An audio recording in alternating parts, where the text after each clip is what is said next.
Let's go for a little ride. Bienvenue dans Actionneur. Dans ce numéro, nous allons parler de la dernière grande saga cinématographique qui brasse des millions de dollars et pourtant qui ne cache pas son visage derrière un masque. J'ai nommé Fast and Furious. Et pour parler de voitures qui vont vite et de jupes parfois trop petites, je suis accompagné par Thibaut. Salut les amis. Effectivement, parfois trop petite. Steven. Salut les gens. Manu. Salut. Et Constance. Hello. Alors j'ai commencé par vous poser d'abord la question sur quel est votre rapport avec la saga. Tiens, je vais commencer par Thibaut. Ok. Quel est mon rapport avec la saga ? Alors je crois que c'est des films que j'ai tous vus au ciné. À l'époque où j'étais dans un petit bled vosgien et que de toute manière le cinéma était assez cheap pour que j'aille voir à peu près tout et n'importe quoi, donc du film d'auteur français, du Christian Clavier, mais aussi du Fast and Furious. Et donc c'est un peu comme ça que j'ai découvert cette franchise. Et je me souviens qu'à l'époque le 2 c'était le truc, tu vois, qu'il fallait voir au lycée, genre voilà, là il y a des voitures, il y a des gonzesses, on aime ça fait vroom vroom. Et puis après Tokyo Drift, j'étais un peu en mode je ne comprends pas en fait dans quel sens va cette franchise. Mais j'ai quand même été voir le 4.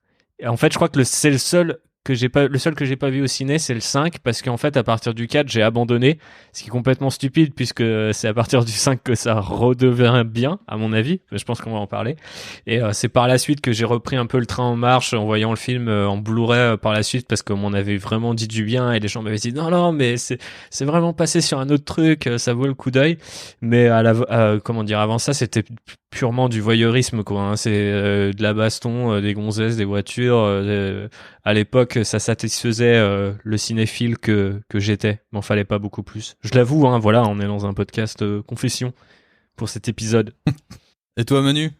Alors moi, faut savoir que j'en ai vu qu'un seul au cinéma et c'est le dernier pour l'instant. J'avais découvert le premier à l'époque en DVD quand il est sorti, donc ça fait longtemps, ça doit bien faire 17-18 ans maintenant, que j'avais trouvé plutôt sympa, mais voilà, c'était un bon rip-off de Point Break, mais voilà. Et le 2 je l'ai découvert aussi en DVD et il m'a calmé tout de suite, ça m'a absolument pas donné envie de continuer, d'autant que les retours sur Tokyo Drift quand il est sorti étaient plutôt pas terribles. Du coup j'ai laissé la saga de côté et c'est devenu un peu un truc que je méprisais en silence de mon côté, tu vois. Et j'ai fini par être convaincu en partie par Thibaut justement, et ses multiples références à Fast Five à la rédac, et en partie par d'autres potes qui m'ont conseillé de le voir en me lançant sur des scènes absolument what the fuck que j'ai donc découvert par la suite. Et c'est, je crois, début 2017, le 8 est sorti en 2017, ouais. Du coup, c'est tout début janvier-février 2017 que je me suis enchaîné du 3 au 7 en 4 jours. Ce fut une expérience. Et j'ai pas détesté le 3 à ce moment-là, je me suis dit que c'était particulier, mais voilà, il a une ambiance, il a un truc qui était un peu sympa. Le 4, je l'ai pas trouvé terrible, et à partir du 5, le 5 c'est vraiment c'est comme le dit Thibaut, c'est ce qui a ramené la popularité de la série, et c'est là où au final la prod a décidé de changer de direction de toute façon. L'arrivée de The Rock de la franchise, ça a tout déchiré. Et c'est marrant parce que du coup, ça culmine au 5 et après, ça redevient de pire en pire. Ouais. Et quand j'ai découvert le 8 au ciné, c'était une catastrophe, quoi. Et c'est un film qui est très drôle, un peu à son encontre, mais ouais, scénaristiquement parlant, j'attends fortement Hobbs & Shaw qui va partir sur une autre direction scénaristique, dirons-nous, et sur un ton différent, parce que l'équipe, le duo d'acteurs n'a pas le sérieux que se veut Vin Diesel, et ça va faire du bien, je pense. Donc voilà, c'est une saga que j'ai pris de loin, que j'ai découvert sur le tard, mais qui m'a bien fait marrer, et sur laquelle je m'éclate un peu, quoi. Steven ? Moi, pas trop fan. C'est le genre de film que je me refuse de voir au cinéma. Je pense qu'ils ont vraiment pas besoin de mon argent, mais de toute façon. Mais quand je les vois dans un avion ou quoi que ce soit, parce que c'est à peu près les seuls endroits où je vais pouvoir les voir. Je passe un bon moment, mais sans plus. Après, je comprends que ça plaise, je comprends que ça plaise pas, mais non, pas super fan. Constance? Alors moi, c'est vrai que je les ai découverts un petit peu sur le tard, parce que le premier, quand il est sorti, j'avais 9 piges, donc autant vous dire que mes parents m'ont pas emmené voir le film. Et du coup, en fait, au lycée, j'ai essayé de me mettre dessus et de regarder ça en streaming. Et en fait, au bout d'un quart d'heure, j'ai trouvé ça tellement chiant. Enfin, ça me causait pas du tout, quoi. Donc, j'ai totalement laissé la saga de côté dans la case truc de beauf qui m'intéresse pas. Et puis du coup, beaucoup plus tard, quand le 5 est sorti, je suis allée le voir au ciné, je me semble, avec ce bon vieux République. Non, parce que justement, je disais tout à l'heure, le 5, je l'ai pas vu au ciné. Ah. Je l'ai vu plus tard. Ok. C'est le 6 qu'on a vu. C'est le 6 qu'on a vu et qu'il y a des ensemble. gens dans la salle, ils prenaient des photos, tu sais, ils sont venus nous insulter parce qu'on leur a dit. Ouais, voilà, c'est une vraie anecdote. Vous excuserez les anecdotes de couple, mais ça permet de restituer un petit peu, voilà, la chronologie. Parce que, faut savoir que la chronologie Fast and Furious, c'est elle aussi très compliquée. Je pense qu'on va en parler. Donc voilà. Bref, vas-y, je te laisse reprendre, excuse-moi. Oui, c'est dans cette séance pour aller jusqu'au bout quand même, ça a finir en bagarre. Parce qu'il y avait des gens qui parlaient, on leur avait dit de se taire, et à la fin de la séance, ils voulaient nous casser la gueule. Et voilà. Et mais j'étais tellement ils m'ont couvert menacé, de baby oil et que du coup, les mecs, ils ont... et du coup, République a pété un câble et du coup, les gens ont fini par partir. Mais c'était assez rigolo. Bref, donc en fait, non, le 5, je sais même plus si je l'ai vu au ciné, mais du coup, c'est un peu à partir de cette période-là que j'ai commencé à récupérer la série. Donc en fait, très honnêtement, je ne crois que le 2, Tokyo Drift, et le 4, j'ai dû en voir des extraits à droite à gauche. Mais c'est qu'à partir du 5 où je me suis un peu plus replongée dedans. Et en fait, je la trouve assez fascinante, cette saga. Moi, personnellement, je suis pas une très grande fan, mais en fait, quand je vais les voir, je trouve ça hyper divertissant, plutôt bien foutu. Alors bien sûr, il y a son lot de choses problématiques, notamment sur les rôles féminins, je pense qu'on va en reparler. Mais c'est une saga que... Je sais pas de quoi tu veux qui est assez folle, je trouve, dans l'histoire du cinéma. Je vois pas où est le problème non plus. J'ai très hâte de voir Hobbs & Shaw. Mais soit dit en passant, c'est vrai que je suis pas spécialement fan, mais je crois les avoir tous vus. Hein. Alors que moi, je vais vous donner mon avis, je les ai vus quand ils les ont mis sur Netflix, c'est-à-dire il y a quelques mois. Je m'étais toujours refusé à les voir parce que je savais que c'était pas un truc pour moi, c'était trop... Testostéroné.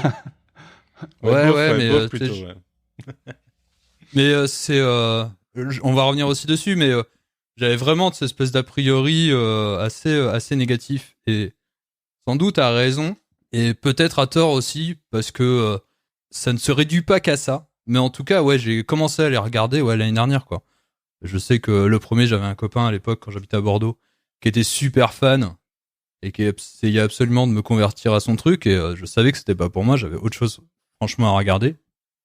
Et c'est au regard du succès et du bouche à oreille que je me suis dit, il faut vraiment que je m'y penche parce que j'ai l'impression de passer à côté de quelque chose. Et effectivement, je pense que je passe à côté de quelque chose dans le sens où c'est quand même un succès au box-office, et juste réfléchir sur les raisons de ce succès-là, c'est quand même intéressant parce que c'est quand même une série qui a eu plus d'une vie et qui aurait dû mourir 12 fois. Et maintenant, ils envisagent de faire des spin-offs de tout et de rien de cette série, quoi. Tu l'as dit, ça a failli mourir 12 fois, et il y a bientôt 12 films, en fait. Donc, c'est la survivabilité de la franchise et sa longévité, elle est complètement hors norme. Moi, ça me fait penser que quand on était en école de commerce avec Constance, je ne sais pas si tu avais fait ce cours-là, mais on avait eu des gens qui étaient des producteurs, je vais pas citer la boîte pour pas me être tricard à Paname juste pour le restant de mes jours, mais ils étaient venus, et en fait ils avaient saisi l'exemple de Fast and Furious pour expliquer tout ce qui ne fonctionnait plus dans le cinéma américain, et que les gens n'arrivaient pas à se renouveler, n'arrivaient plus à faire de l'argent, et à plus faire rentrer les gens dans les salles. Et en fait, genre, il y avait un tel mépris, on va dire un petit peu acquis de cette franchise, que les mecs avaient pas compris que si on était déjà au 6e ou au 5e à cette époque, c'était ouais. pas pour C'est que ça marchait. c'est que ça marchait en fait et que c'était pas en train de se planter et qu'en gros c'était une franchise qui avait chopé un soft reboot, on va dire, qui est à la fois le 4 et le 5, on va dire, et qui a réussi à faire revenir des acteurs, qui a réussi à limite bousculer sa propre chronologie aussi. Enfin, c'est quand même assez dingue en tant que performance du côté de la production en fait et du chantier que représente cette franchise. Et il y avait une mauvaise compréhension totale de la part de ces producteurs-là. C'est-à-dire, moi, j'ai levé la tête et la main et je leur ai dit, mais les gars, en fait, vous êtes en train d'utiliser l'exemple qui prouve qu'en fait, Hollywood est limite surpuissant et nous continue de nous faire avaler cette franchise-là alors qu'elle a tous les défauts du monde, pour dire qu'en fait, les mecs sont en train de mordre la poussière, alors que c'est plutôt l'inverse. Et limite, Fast and Furious, c'est un peu la renaissance du Phénix. Il y a un épisode sur 2 qui est bon ou qui est passable, on va dire. En tout cas, ça, c'est ma relation avec la franchise. Il y a un épisode sur 2 que je saute. Un sur 2, je suis Ouais. assez d'accord. Parce que par exemple, j'ai pas trop aimé le 8, mais j'avais bien aimé le 7. J'ai pas trop aimé le 6, mais j'ai adoré le 5. Enfin, ça fonctionne à peu près comme ça pour moi. Ouais, ça a l'air d'être assez consistant avec ce que j'ai noté aussi. Ouais. Mais c'est bizarre du coup que chez les gens, il y a du coup un a priori tel en mode c'est la franchise de beauf par excellence, donc ça peut pas marcher, donc c'est juste des nanars à très haut budget. Et effectivement, ils ont un très gros budget et c'est plutôt nanar, mais il y a un succès qui doit être expliqué en fait, je pense, à un moment ou à un autre, parce qu'en fait 9 films, c'est pas juste une exception quoi, ça devient une formule qui a fait ses preuves, je pense. Mais c'est parce qu'ils sous-estiment le nombre de beaufs dans le monde. Ah, peut-être aussi, mais ça, je sais pas. Je veux pas forcément aller dans le jugement de. Non. condescendance. Je plaisante. Je veux pas le réduire à ça en plus parce qu'il y a plein. C'est ce qui est fascinant avec après la recherche que j'ai faite pour préparer ce podcast, c'est que l'histoire derrière les films c'est fascinant. Enfin, j'ai trouvé des trucs fascinants à découvrir, mais on en parlera plus tard. Bon, on va commencer déjà à parler du premier film. Et donc, tiens, qui veut résumer vite fait? Je peux le faire super rapidement. Ok. Point Break avec des voitures. Ouais, c'est ça. Mais après, pour les gens qui n'ont pas vu Point Break, ils l'ont forcément vu parce qu'ils ont écouté le précédent épisode. Et j'ai tellement forcé sur Point Break que même s'ils l'ont pas vu, ils l'ont vu en fait. Ils connaissent tout. Ils savent tout. 1 heure de Point Break, Ça. vous pouvez pas passer à côté. Non, mais je crois que même du point de vue de la production, en fait, le film avait été pitché comme ça, quoi. Les gars voulaient vraiment étaient nostalgiques. Du coup, je crois qu'ils avaient approché Paul Walker à l'époque, et puis ils étaient en mode, voilà, on aimerait faire un film d'action slash espionnage avec un mec qui est en mode, voilà, un flic infiltré, mais là, c'est pas un gang de surfeurs, c'est des mecs qui font des courses de voitures. Et je crois d'ailleurs, ça vient d'une coupure de presse, en fait, l'histoire des voitures. Ouais, c'est ça. Ouais. Racer X. Ouais, qui est tiré de Vibe.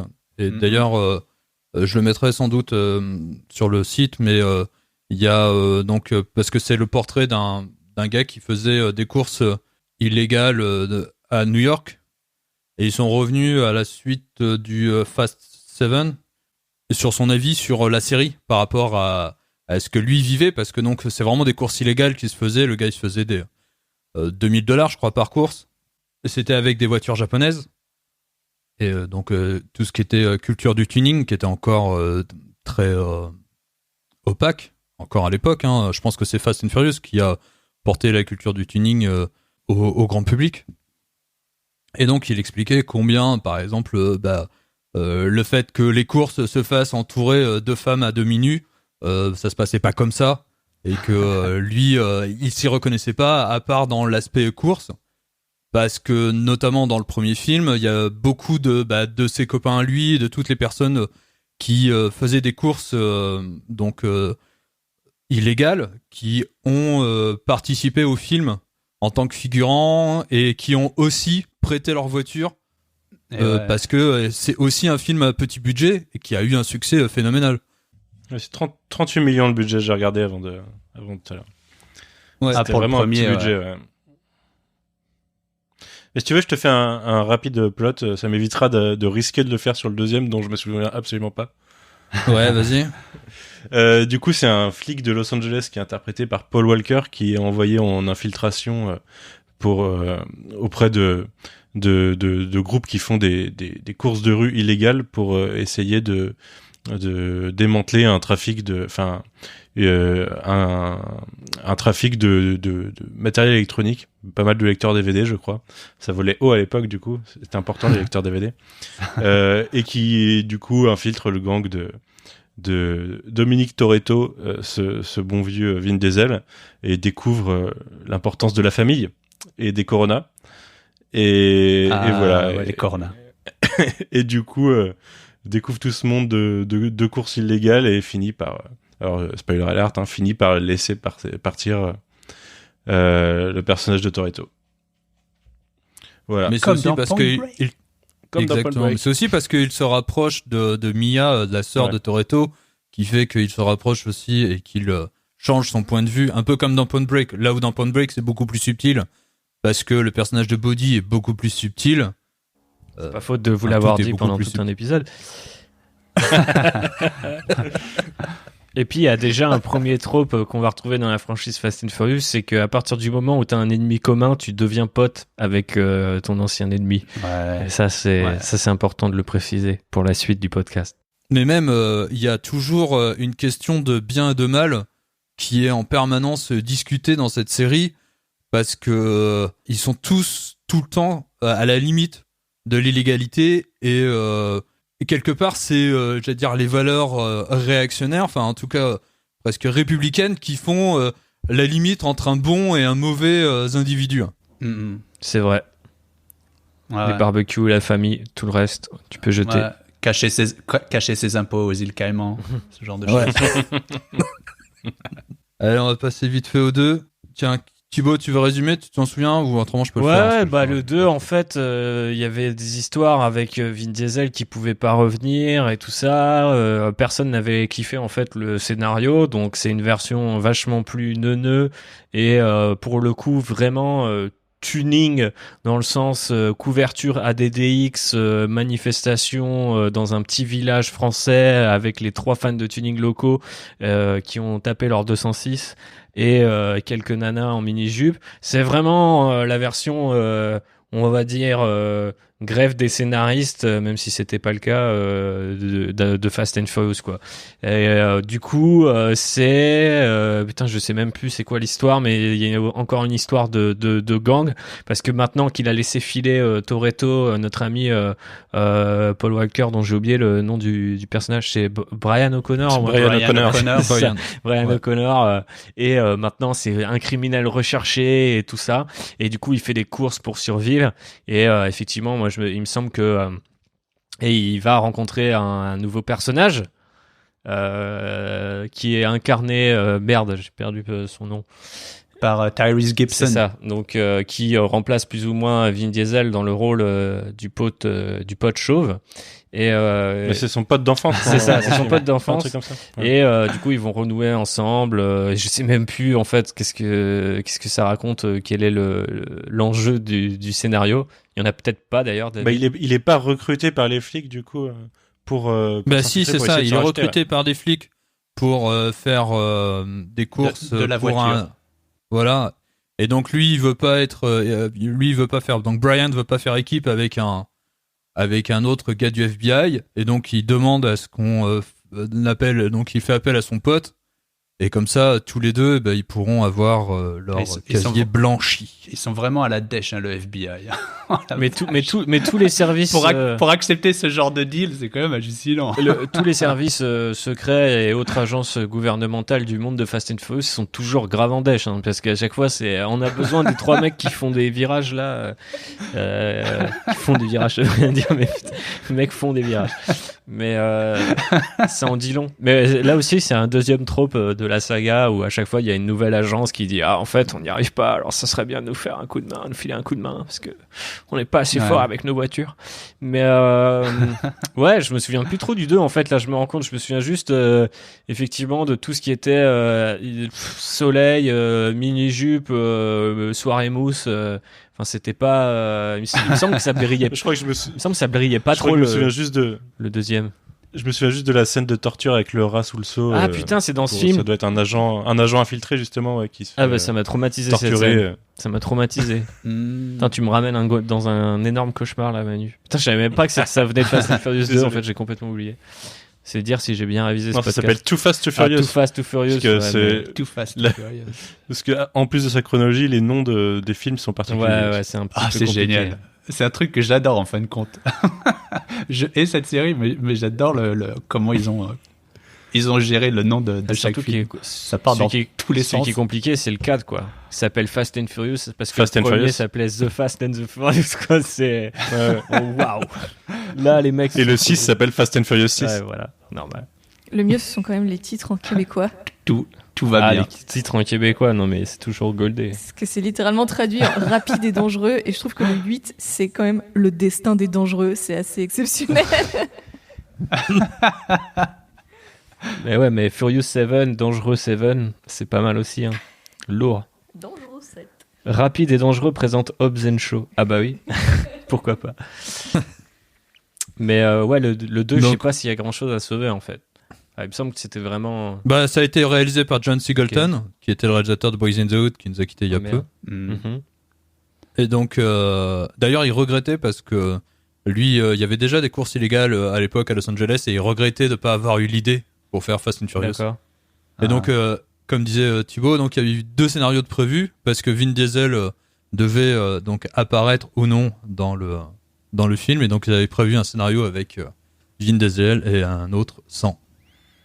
Il faisait quoi? Il faisait les chroniques du Riddick, un truc comme ça, non? Je crois qu'il faisait triple X. Ouais, c'était non triple Ouais, X. il faisait triple Ouais, c'était X. triple X et puis il avait refusé parce qu'il trouvait que le scénar était pas terrible. Mais Ouais, Et puis il voulait aussi du ouais, cash. il voulait le ouais, cash. mais Chronicle of Riddick, ça faisait partie du deal qu'il a fait avec la compagnie de production Universal. pour retourner dans la Ouais, c'est franchise. ça.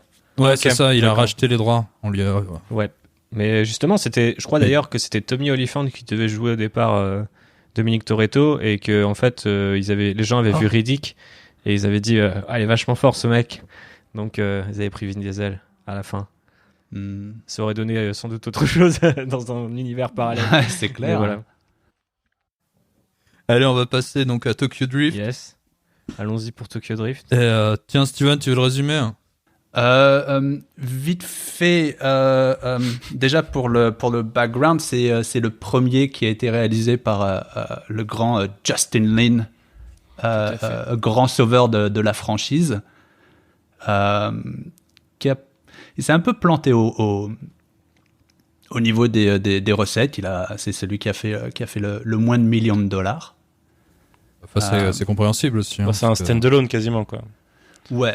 Et d'ailleurs, Il a été réintégré après de façon un peu subtile, mais enfin. ouais. subtile. Subtil. C'est pas le genre, hein, subtil. Mais d'ailleurs, ils le sortent, je- ils le sortent plus ou moins de la série en le faisant se passer au Japon. Il a un sous-titre, donc Tokyo Drift, et t'as aucun des personnages de la série, enfin à part un petit caméo tout à la fin de Vin Diesel, mais c'est vraiment une anecdote. Donc c'est l'histoire de ce gars. Son père c'est un militaire. Il se retrouve au Japon. Et c'est l'histoire de déraciner plus ou moins. C'est l'histoire d'expatriés qui se retrouvent à l'étranger et qui forment leur famille. C'est encore le grand thème de la famille. Et il va y avoir des courses poursuites et il y a la mafia forcément. Il y a les yakuza, c'est au Japon. Et un truc immonde, ils font une course pour gagner une fille à un moment donné. Oui. Quand on parlait du rôle de la femme, je trouve que c'est assez Ouais, beau. on faisait ça avec des chevaux avant. C'est voilà, on peut plus rien dire, franchement. C'est pas la Mais, scène d'ouverture, ça d'ailleurs. Ah, c'est possible. Ouais. C'est pas la raison pour laquelle il se retrouve envoyé au Japon parce que Si, je Si, crois c'est bien. ça. ouais. il détruit ça. plein de Si. trucs en faisant une course. Ouais, ça. Ouais. Mais ouais, en simplifiant, c'est plus ou moins ça. Hein. C'est un gars qui essaie d'intégrer un circuit underground de Voiture qui glisse. voitures de course, mais le Le truc qui est différent, c'est que voilà, c'est une technique particulière de voiture de course. Ils font des drifts. Il faut faire des glissades partout avec la voiture sans casser la voiture ou se faire arrêter par la police. Voilà, je crois que c'est à peu près bien résumé. Moi, j'adore le côté dramatique avec lequel ils présentent le concept du drift dans le film. Je suis passionné par cette passion qu'ils ont eux-mêmes pour leur truc, quoi. Eh oui. Mais ce qui est fascinant, encore une fois, c'est que ils vont utiliser des vrais pilotes de la région, et dont un champion japonais de drift qui va faire les cascades et qui apparaît comme ça en caméo. Il fait un pêcheur qui se fout de la gueule du héros qui essaye d'apprendre à faire les drifts. Mais donc, c'est un peu la version teenage de Fast and Furious. Un peu. Et d'ailleurs, ils avaient c'est pour ça que Paul Walker, parce qu'ils le considéraient trop vieux, c'est pour ça qu'il est pas dans le film, quoi. Moi, ce que j'adore dans ce film, c'est que au final, Justin Lin introduit, il rend spin-off son premier film à lui, qui est Better Luck Tomorrow, en introduisant le personnage de Han, qui au final est personnage dont il a raconté la jeunesse déjà, et il rend le personnage super important par la suite, quoi. Il intègre l'équipe, même s'il meurt dans ce film, il intègre l'équipe par la suite, parce qu'au final, tout n'est que préquel. Donc il y avait déjà un spin-off de Fast and Furious avant même quasiment que la franchise soit lancée. Et ça, c'est beau. Allez, un petit coup sur Fast and Furious 4. Contrairement à ce que vous avez dit, moi je l'aime bien celui-ci. En fait, le truc, c'est que moi, arrivé après Fast and Furious 2 et Tokyo Drift, tu reviens sur la formule classique, mais en fait, t'es déjà un peu épuisé, en fait. Genre, c'est moitié un reboot, mais en même temps, t'as encore t'es quand même plutôt du côté course, je trouve, que du côté espionnage ou film d'action, film de braquage. Il manque un truc dans le cadre qui fait que moi, j'y arrive pas. Alors après, j'y arrive pas parce que j'ai dû le voir une fois au ciné, puis une fois par la suite, et j'ai trouvé globalement assez insignifiant. Mais ça se trouve, en le revoyant aujourd'hui, j'aurais un avis différent. Mais à part les espèces de courses dans le désert, je me souviens qu'à un moment il y a une espèce de course dans le désert et il passe dans une mine ou un truc comme ça. Il passe des tunnels entre le Mexique et voilà. Mais c'est pas du street racing qu'ils font. Ouais, ils essayent d'échapper aux méchants. Ouais, c'est vrai. T'es déjà plus dans le côté course, mais je trouve qu'il y a encore il y a un truc qui fait que tu sens que la franchise, elle est en train de changer, mais en même temps, ils remettent les persos des originaux. C'était quand même du coup ça qui était intéressant en fait avec le film, c'est que techniquement, c'est le premier film, le quatrième est le premier film après le premier où il y a tous les personnages introduits dans le premier, donc il a fallu attendre, je crois c'est 2001, je crois le premier Fast, donc je sais pas quand c'était quoi 2009. 2009. Le 4, c'est 2009. Ok, ouais, donc ça fait quand même un sacré bout de temps pour attendre le retour des personnages si t'aimais ceux-là. Donc moi, je me souviens que j'étais un petit peu enjoué par leur retour, mais que le film m'avait laissé un peu indifférent en fait. On parlait des tunnels et tout, mais il n'y a pas encore cette espèce d'exaltation et de folie dans les set pieces complètement hors du commun, quoi. Que ce soit le casse du 5, le saut dans le 6 dans le vide, ou même la bagnole qui traverse les immeubles dans le 7, il y a toujours un truc qui te fait rappeler, ah oui, Fast 7 c'est celui-là. Et Fast 4 c'est un peu le parent pauvre, je trouve, de ce genre de Fast 4 c'est la version cheap de ce qu'ils ont fait après, quoi.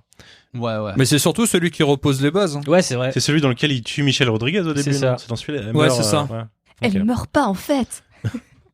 Pas en fait. Oh, spoiler.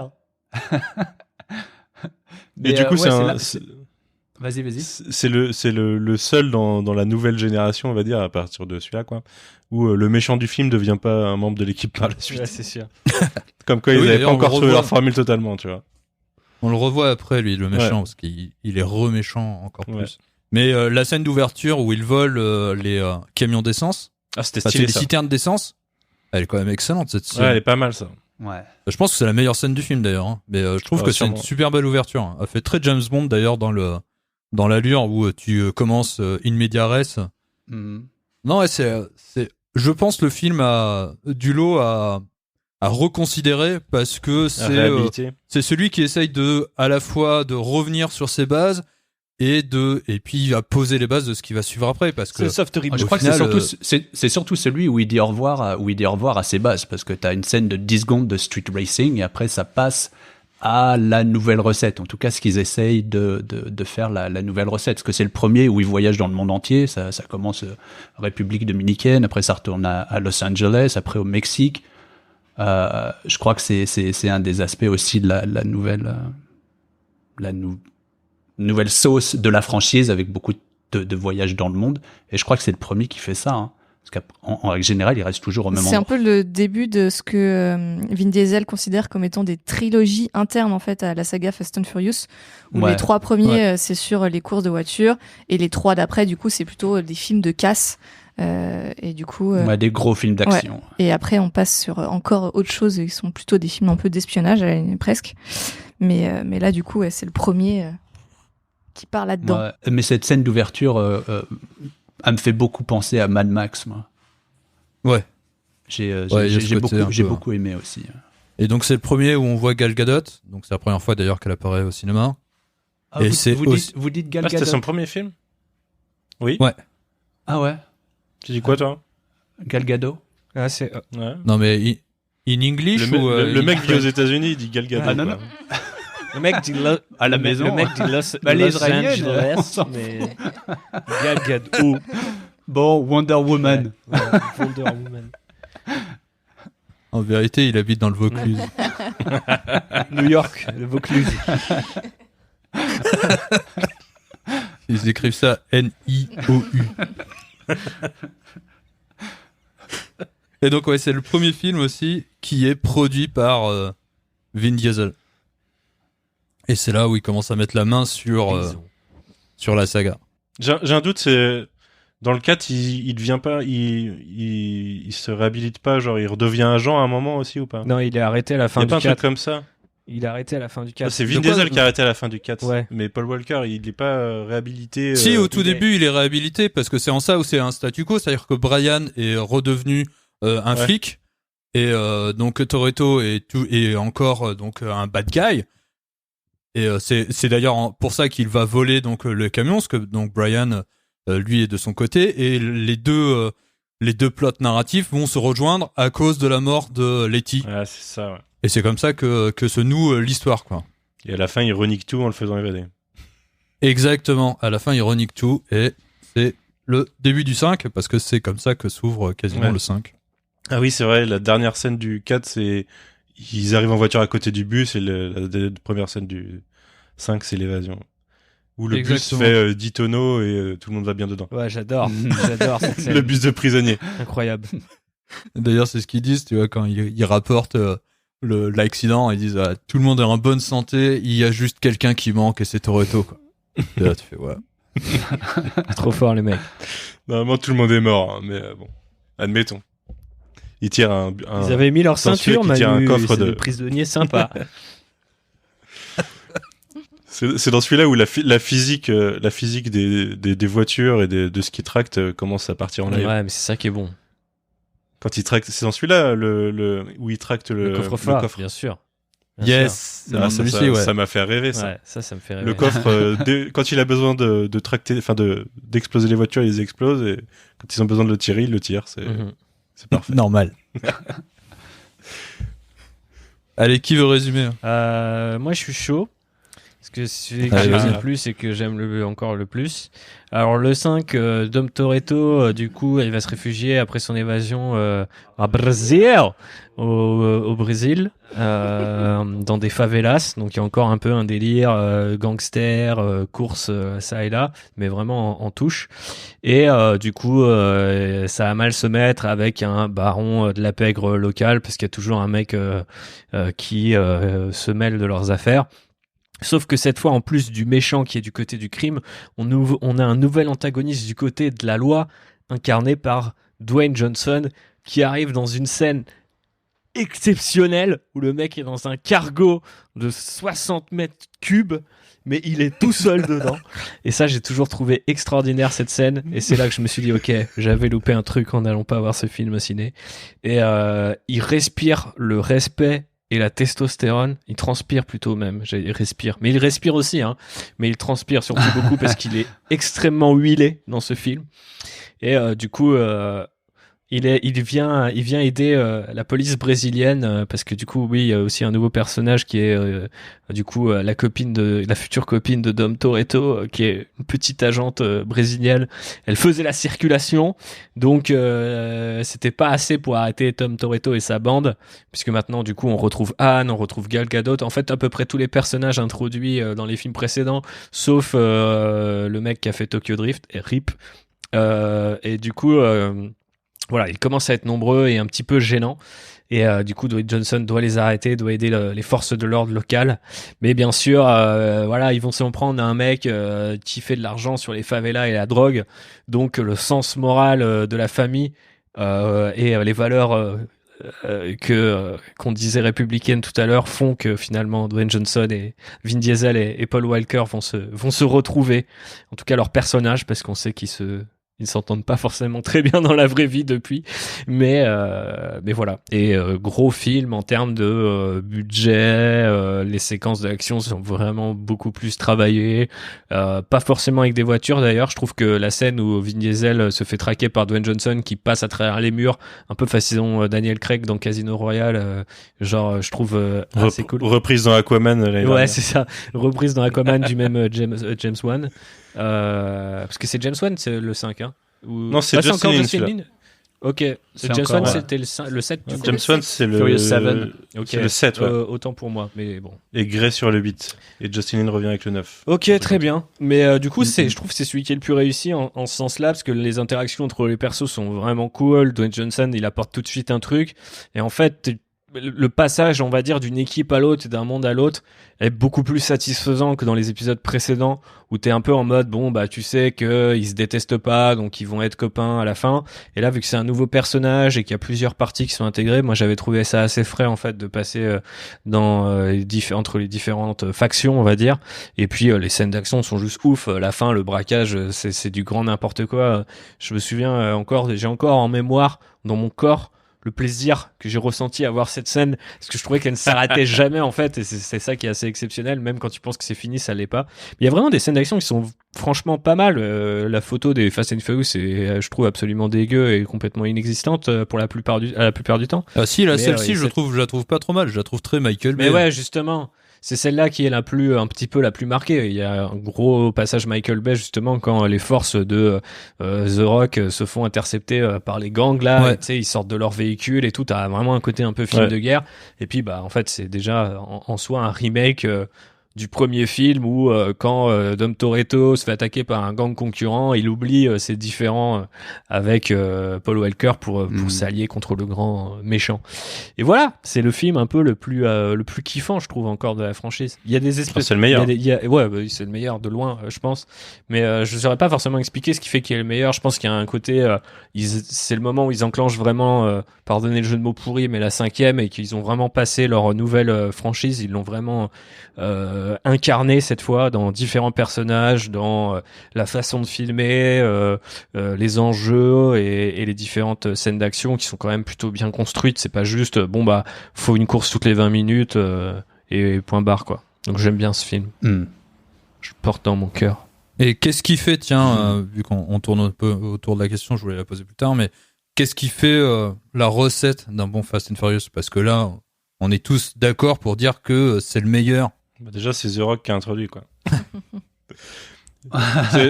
J'en parlais tout à l'heure quand je disais que j'attendais Hobbs & Shaw parce que le duo Hobbs & Shaw a beaucoup moins de sérieux que Vin Diesel. C'est que The Rock et Jason Statham prennent pas du tout ont pas du tout la même posture par rapport au film que Vin Diesel, où lui, il se prend 100% au sérieux. Oui, mais dans ce film-là, The Rock, il est serious as fuck, hein. Il est hyper sérieux, mais dans la symbolique, dans la façon dont tout est amené, quand tu te souviens quand on imaginait que le podcast on allait pas chacun parler d'un film, je t'ai dit et que tu voulais qu'on parle d'une scène en particulier, je t'ai dit que je laissais celui-là à Thibaut parce que je savais qu'il allait parler de la scène de l'arrivée de The Rock dans son avion tout seul. C'est génial l'iconographie de cette scène. C'est ce moment où l'arrivée de The Rock est arrivé en mode bigger, badder, stronger et tout démesuré. montre un tournant pour la saga dans le sens où elle commence à se prendre moins au sérieux et à comprendre qu'elle est autre chose que ce qu'elle voulait être au début, tu vois. Ouais, il y a un côté over the top, quoi, qui est assumé, quoi. Ouais, et qui est assumé et kiffant, et c'est ce qui fait les bons trucs des films d'après, parce que les films d'après, pour moi, ils descendent en qualité scénaristique clairement. Il y a des trucs complètement cons, quoi, mais t'as toujours des scènes toujours plus intenses, toujours plus n'importe quoi, et on en est arrivé à se dire ça va finir dans l'espace, et ils l'ont vraiment envisagé, quoi. Pour la suite, à un moment, ils se demandent s'ils vont pas être dans l'espace. Enfin, je sais pas si c'est un troll ou pas, mais quand tu te retrouves avec le 8 où t'as The Rock qui pousse des missiles nucléaires à la main, tu vois, sur la glace, c'est ça qui fait la franchise maintenant. Et c'est pas ce qui faisait la franchise avant. Mais moi, je pense que est-ce que c'est parce qu'on faisait Ouais, est-ce que c'est pas aussi le meilleur parce que tu viens de parler de l'exemple de la torpille sous-marin là, mais aussi parce que il y a encore une forme quand même de, je dirais de stop, un moment qui est mis, tu vois. C'est-à-dire que ok, c'est franchement la physique, on s'en bat les couilles, etc. Mais globalement, quand je vais voir un film, je vais pas voir un cours de physique ou quelque chose de réaliste, surtout pas quand je vais voir un Fast and Furious. Mais il y a encore une certaine forme de maîtrise et de, j'ai perdu le mot, mais en gros, ils se canalisent encore un petit peu. Ouais, de retenue, ouais. Exactement. C'est-à-dire que même dans leur côté débile, bon bah par exemple le fait que The Rock arrive tout seul dans un avion, c'est un petit clin d'œil, c'est marrant, ça te fait marrer. Mais je veux dire, si t'y vas en mode tu fais pas attention, c'est pas non plus méga appuyé en mode c'est méta. Les scènes d'action, hein, c'est encore bien construite. Il y a pas encore cette idée de technologie universelle du style oh je peux vous reconnaître sur toutes les caméras du monde, je peux transformer toutes les voitures en voitures Google intelligentes automatiques, ce qui m'a complètement moi détruit l'expérience de Fast and Furious 8. Bref, il y a encore une certaine forme de maîtrise dans le n'importe quoi, je dirais. Et du coup, et comme disait David aussi, il reste encore aussi un petit peu de sérieux parce que The Rock, quand il arrive, tu sais qu'il est pas là pour blaguer. Ils ont tous les deux leur contrat avec Vin Diesel, comme quoi il faut pas qu'ils perdent un fight. Alors ça se termine tout le temps sur des pseudo-égalités, qui fait que c'est assez savoureux à regarder. Mais t'es pas non plus en train de te dire, ouais, c'est tellement con que c'est bon. Moi, je trouve que ce film, globalement, il est pas aussi bête qu'il n'y paraît, même dans les thèmes qu'il essaie d'aborder et le côté bah voilà, c'est un petit groupe d'outsiders qui va affronter ce baron de la drogue qui se fait de l'argent sur les favelas, et effectivement la police brésilienne, c'est une réalité, que les gens se fassent enlever, qu'elle soit corrompue, etc. Enfin, il y a tout un discours qui, je sais pas, ramène, je dirais pas une forme de réflexion parce qu'on n'en est pas là, mais au moins une certaine forme de crédibilité qui fait que je trouve ça marche encore, et tu te soucies de ces personnages-là, et les interactions entre les persos aussi vont au-delà juste du méta sur 3 films en arrière, tu vois. Il y a chacun a son petit duo, il y a des couples qui se forment et tout. Je trouve que c'est assez réjouissant de les voir évoluer, et surtout ça reste encore à peu près crédible. T'es pas d'accord, Constance? Tu me regardes bizarrement. Si, je suis tout à fait d'accord. Et c'est aussi, bah, comme tu l'as dit, l'opus où t'as la famille qui se constitue telle qu'on va la connaître pour les opus suivants, même si, bon, forcément, ils vont en perdre. Oh, ça commence dès le premier, ça, hein, le thème de la famille. Ça commence dès le premier, mais là, ça se renforce, tu vois. Genre, t'as oui, tous les autres persos, ça se reconstruit au moment où il le libère à la fin au début du 5. Ouais. Et ouais, c'est un thème hyper important de la série. Mais surtout, la Corona. notion de famille, elle est moins nucléaire, elle est beaucoup plus élargie au groupe d'amis et à la diversité qu'elle représente, quoi. C'est en ça où c'est... Bah, d'ailleurs, la diversité aussi, c'est vachement important dans la série. Je me demande si ça pas... Enfin, je suis quasiment certain que ça a un rapport avec son succès aussi. Ouais. Diversité ethnie et raciale des personnes représentées, des personnages, pardon. Ouais, mais t'as tout à fait raison, en fait. Et c'est une des rares franchises aujourd'hui avec...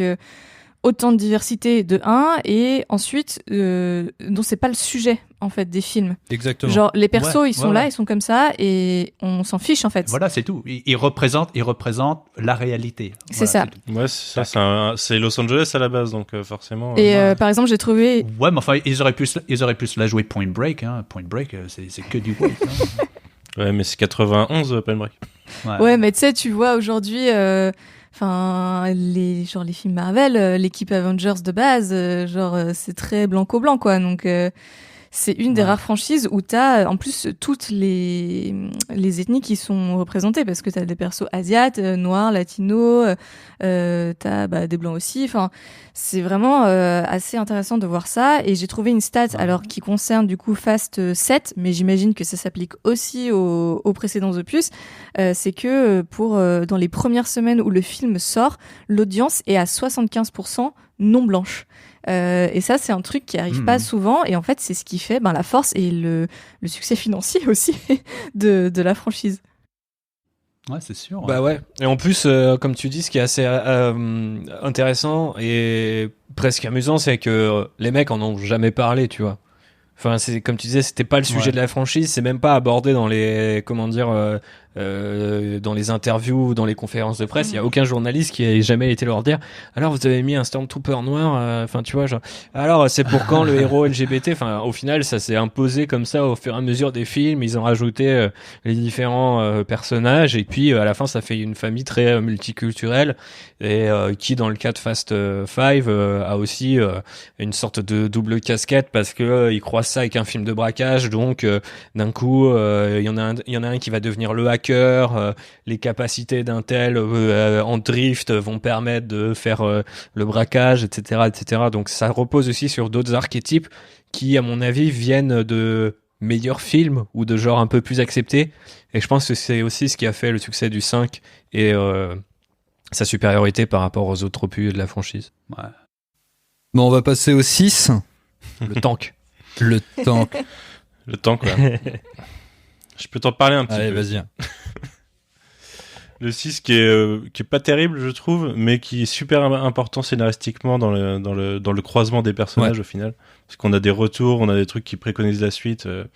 Donc ça commence avec les personnages principaux qui globalement se sont posés et essayent de vivre leur vie de famille de leur côté. Et qui sont rappelés par ce bon vieux Hobbs qui veut capturer un personnage qui s'appelle Shaw, qui est un ancien membre du SAS, je crois. Ouais, c'est ça. Qui est interprété par Luke Evans. Donc c'est Owen Shaw, c'est pas celui dont on parlera un peu plus tard. Et qui a un gang de voleurs, du coup, de voleurs assez violents, du coup, aux méthodes assez créatives. C'est clair. Et du coup, il vient les recruter parce que, comme on disait tout à l'heure, ils ont toujours besoin de recruter l'équipe la famille, parce que forcément, il n'y a que des incompétents ailleurs. A priori, c'est pas possible. Mais c'est aussi parce que le gang de Shaw, il utilise des voitures. Ouais, c'est ça. Ouais. Notamment la voiture tremplin. Ouais. Rappelons-nous Et du coup,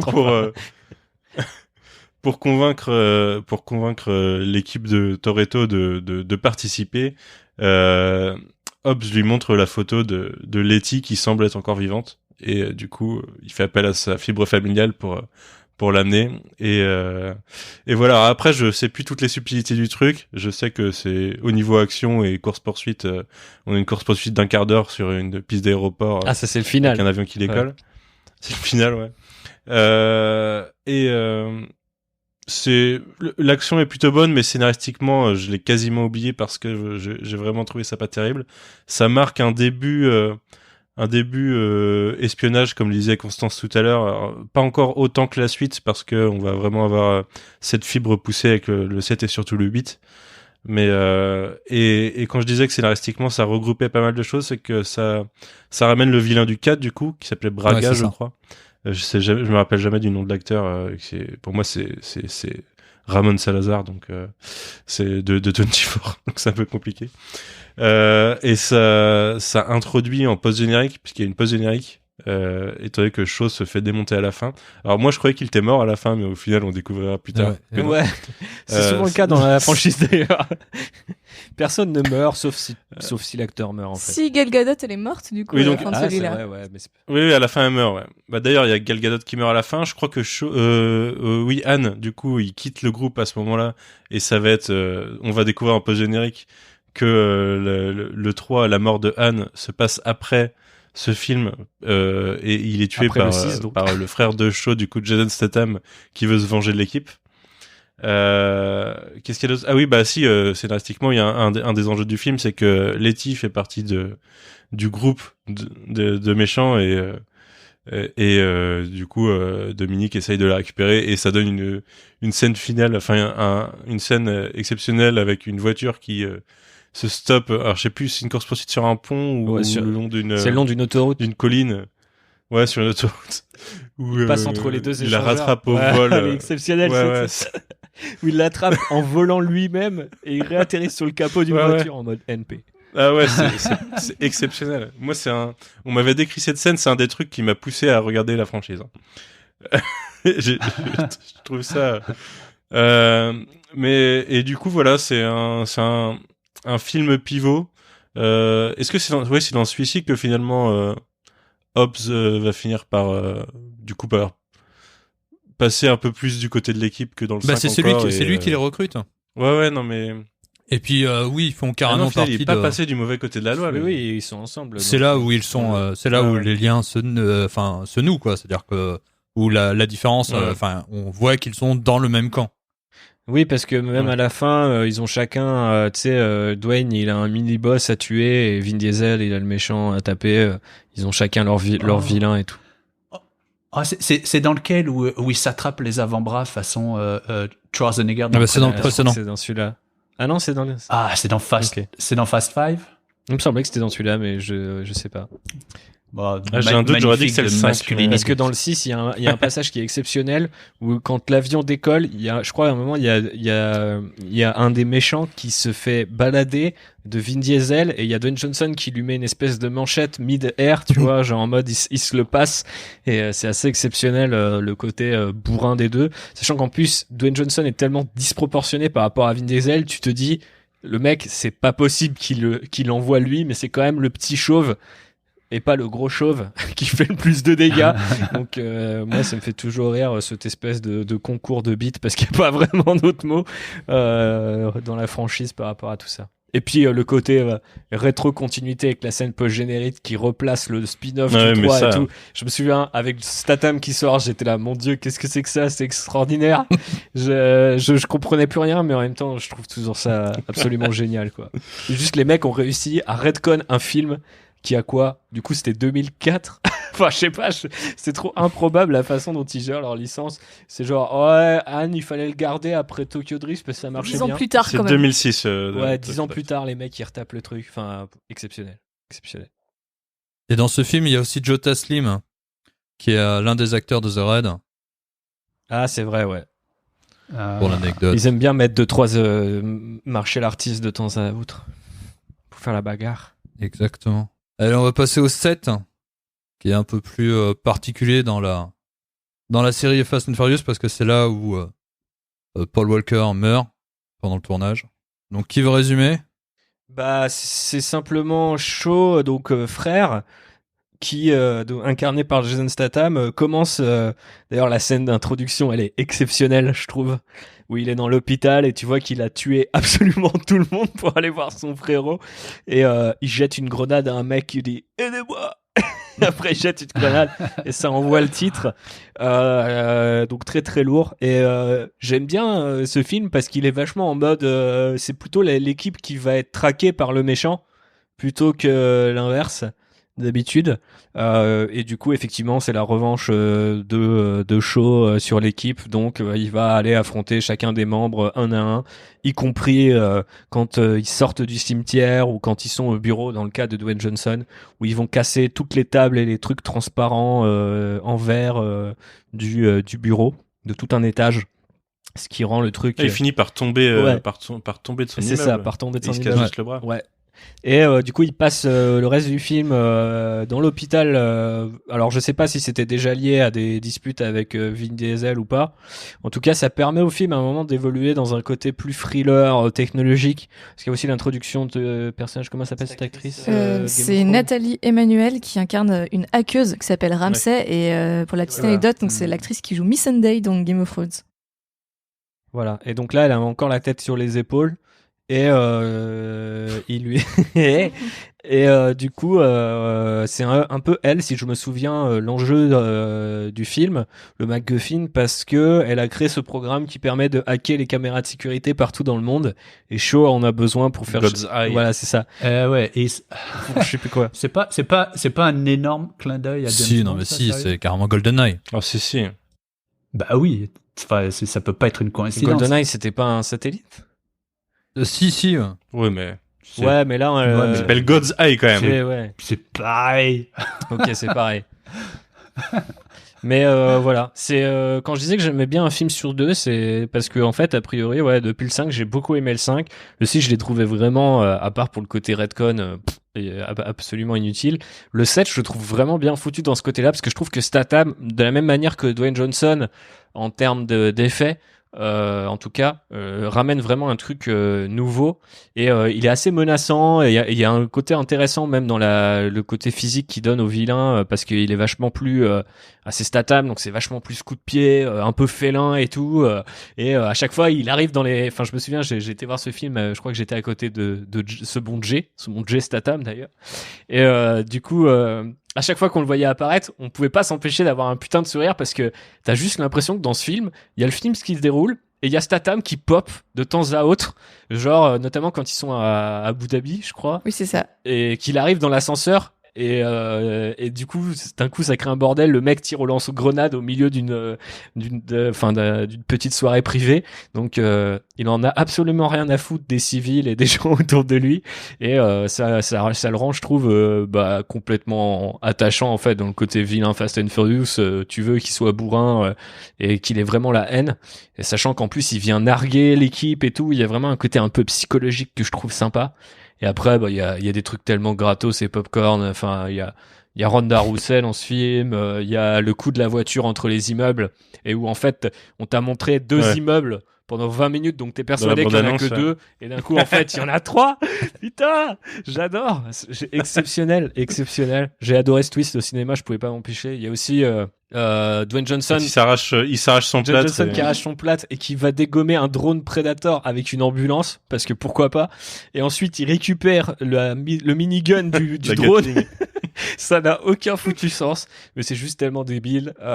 Pour le coup, celui-là est vraiment, par rapport au 5, il est so bad it's good, quoi. Vraiment, entre le coup du God's Eye, le MacGuffin, les persos qui sont introduits, c'est juste là pour dire... c'est encore une fois pour le high candy aussi à 200%, parce que je crois que c'est le film. Bon, il y a toujours ça dans les Fast and Furious, mais je me souviens du ralenti en mode elle sort de l'eau, et Oui, il y a des ralentis sur et elle t'as en James bikini, Bond, quoi. et dans la fête aussi, il y a voilà, c'est des ça. danseuses un peu. il n'y avait pas une sexy, référence justement à la. Du coup, je sais pas si c'est bisexuel ou lesbienne, Michelle Rodriguez, mais tu sais, genre il la mate tous les deux, genre Ludacris et je sais plus qui, puis elle leur dit un truc, qui a dit que c'était pour vous, je sais pas quoi, ou alors ça va, je vous dérange pas, mais elle aussi elle matait. Enfin, il y a un truc, à un moment, il y a une référence Oui, parce méta là-dessus. que l'actrice donc Michelle Rodriguez est ouvertement bisexuelle, et je pense que c'est quand même le moment de souligner que je trouve que il y a zéro chimie entre Vin Diesel et elle. Michelle Rodriguez. C'est hallucinant, genre c'est dans le négatif. Je trouve que leur couple ne marche pas, quoi. Il y a tellement pas d'alchimie qu'entre temps elle était morte, mais du coup Vin Diesel il s'est mis avec une petite fliquette brésilienne à qui il va faire un enfant. Oui. Mais ça on l'apprend que dans le 8. Spoiler. Donc on va pas vraiment parler. Spoiler. Alors qu'ils ont Et été c'est ensemble, quand Vin Diesel et l'actrice, Michelle ils ont Rodriguez. été ensemble, je crois dans Pour de Fast vrai One. Ouais. Waouh, c'est chaud. Ah, mais oui, ouais, j'ai entendu parler que ils se sont tous maqués ensemble à un moment donné. C'est une grande famille, quoi. Une grande famille de la Moselle. Une grande famille mosellane. Et c'est quand même à la fin du set aussi que le personnage du coup de Michelle Rodriguez retrouve la mémoire et se souvient qu'elle est mariée à Dominique Toretto. Ouais, tout ça aussi c'est gênant dans le film, c'est que il est en mode genre il la traite comme sa femme et il lui dit tu te souviendras. Et elle est là genre ah. Et c'est là où on voit les flashbacks qui s'est marié en Marcel Blanc. Oui, C'est sur dans la celui-là. plage. C'est dans celui-là ou pas? Ouais, je crois que c'est dans celui-là. Exceptionnel. Une autre bonne raison de voir le film. Et je l'aime bien celui-là en vrai. Oui. Et C'est surtout James Wan. il y a la scène de fin Ouais. de Paul Walker qui est un très bel hommage et qui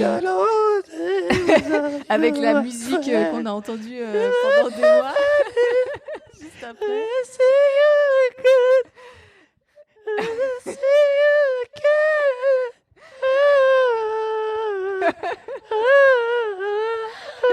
C'est bon. C'est pour David, c'est pour qu'il le mette à la fin.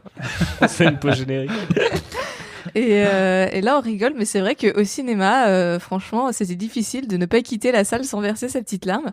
Franchement, Parce que la c'était scène est émouvant, bien mais foutue. c'était aussi Vallée de l'étrange puissance 1000, quoi. C'est vrai que du coup, ils ont Ça nous a fini, préparé à Tarkin dans Rogue One, mais c'était quand même exceptionnel. Ils ont fini le film avec les frères de Paul Walker et un peu de CGI pour refaire sa tête à l'identique après avoir demandé l'autorisation à la famille. Sachant que moi, grâce à Internet et tous ces connards qui partagent les images, parce que je suis désolé de dire des gros mots, David, dans ton podcast, mais il y a vraiment des gens qui trouvaient ça marrant, par exemple, au moment où Paul Walker, du coup, est pas mort pendant le tournage techniquement, enfin, ça tournait, mais du coup, il est mort dans un accident de voiture. C'est quand même un petit peu ironique.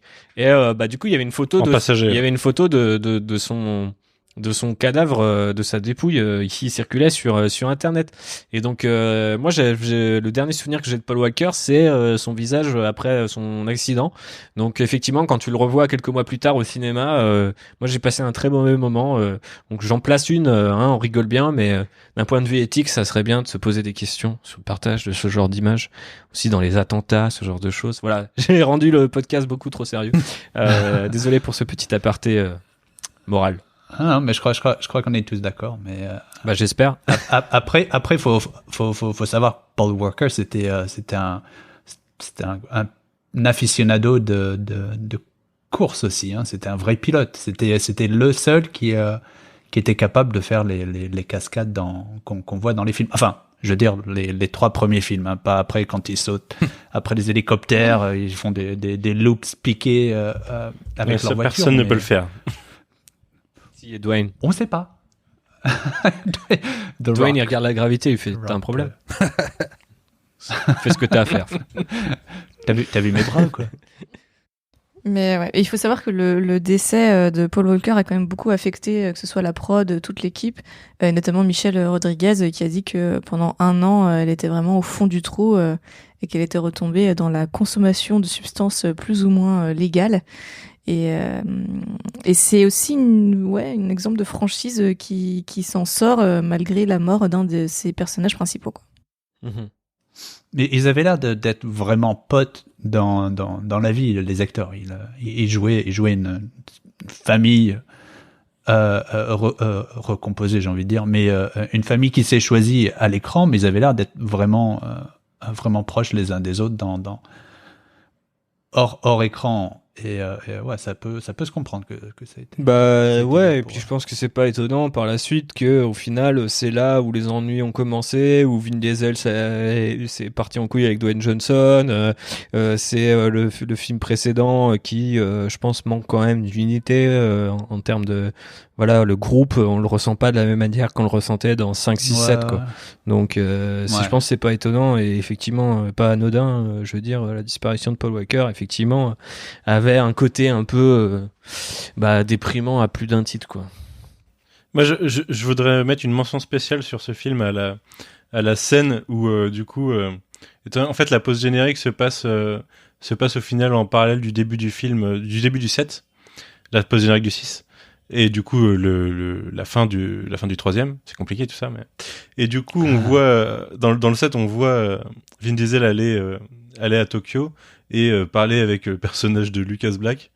Et du coup, c'est le même personnage 5 minutes après le 3e film, sauf qu'il a 9 ans de plus, quoi, et ça se voit méchamment. C'est vrai qu'il y a ça. Et je voulais. Bah oui. Je voulais faire une petite mention à lui et au fait qu'à l'époque, il me semble qu'il l'avait annoncé pour revenir dans 1 ou 2 autres Fast and Furious derrière. Et il était pas dans le 8, donc je pense que cette idée a été abandonnée, mais paix à son âme, pauvre Lucas Black. Mais je pense que lui, il est grave en dèche, tu vois. Il se dit putain, tout le monde est revenu à un moment ou à un autre. Je pense qu'il va revenir, tu sais, pour le 12e. Il est revenu pour 5 secondes. Quoi. C'est quand mon tour. Et ouais, parce que chronologiquement, le Furious 7, c'est le premier qui après se passe le 3. après Tokyo Drift, toi. Allez, les 8. Allez, celui-ci, Toretto, c'est le méchant. Parce que pourquoi pas, hein. Moi, ce qui m'a buté dans ce film, c'est qu'on sait dès le générique pourquoi il est méchant. Et ça m'a un peu tué. c'est que tu vois, je crois que la scène juste avant le générique, alors t'as la fameuse ouverture, c'est à Cuba, Ouais, c'est ça, Cuba, ouais. qui finit avec la course en arrière, arrière parce que et où il prend pas la voiture de l'autre et du coup il y a le respect qui s'impose, parce que le respect est important aussi dans la saga Fast and Furious, et on le découvre principalement beaucoup dans ce film où du coup en faisant ça l'autre viendra l'aider plus tard dans le film. Mais derrière, juste avant le générique, il y a une scène où il se pose la question avec, Dom et Letty de faire un enfant. Et là, le générique commence et tu vois le nom d'Elsa Pataki qui n'était pas vraiment annoncé dans le film. Et derrière, il est méchant et tu te dis ah ouais d'accord, ils ont fait, il a un gosse quoi. Et c'est un super twist dans le film quand tu te dis c'est parce qu'il a un enfant. Je l'avais pas du tout deviné à 5 minutes de film. Ah mais Manu, c'est parce que t'es fort ça. Parce que tu mais non, mais ils sont trop cons aussi, ce dialogue super subtil juste avant le générique. Moi, pendant le générique, j'envoie des SMS, je fais des snaps et tout, tu vois, je suis pas... C'est un influenceur, je suis pas quoi. Concentré. Ah, de ouf. C'est un connard de Twitter. Bientôt à Tchernobyl. Exact. Yes. Trouvez-moi en slip devant Pripyat. @République sur Instagram. Il est nul le 8 quand même, non? Ouais, il est nul, mais il est nul, mais il a son effet. Il est long en plus. Dragon Ball il est to the max. Vraiment long. C'est un peu mon Transformers 4, tu vois. C'est genre ou 5 d'ailleurs. C'est genre pourquoi vous faites si long pour un truc aussi con en fait?